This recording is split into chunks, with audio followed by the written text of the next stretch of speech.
Ինչպես եւ խոստացել ենք, Երևանում մեկնարկում է համայնքային կացարանների կառուցման ծրագիրը եւ մեր առաջին մեծ կացարանի շինարարության մրցույթը արդեն հայտարարված է։ Կացարանի նախագիծը պատրաստելիս ուսումնասիրել ենք միջազգային փորձը եւ հաշվի ենք առել կենդանիների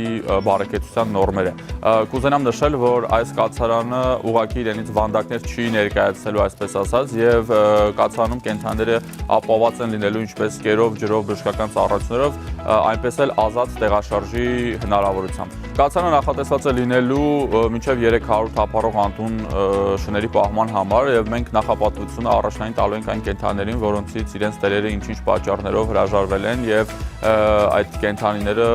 հնարավորություն կարող են ունենալ կրկին ընտանիք գտնելու եւ որդեգրվելու։ Կացարանում պարտադիր հստակ պայմաններ կան, որ բոլոր շները լինելու են ստերջացված եւ ստանալու են համալիր բոլոր պատվաստումները։ Մենք իհարկե նաեւ քննարկում ենք կենդանիների խնամքի կազմակերպման գործընթացը եւ մեծ հույսեր ունենք, որ կկարողանանք ներգրավել մեծ թվով կենդանասեր կամավորներ, ովքեր կարող են գալ ներգրավել նրանց խնամքի պահպանման, ինչու չէ նաեւ զբոսանքի գործընթացներին։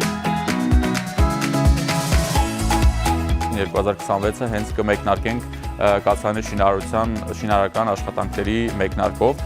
Կուզեմ առանձնահատուկ նաև նշել, որ սա առաջին պետական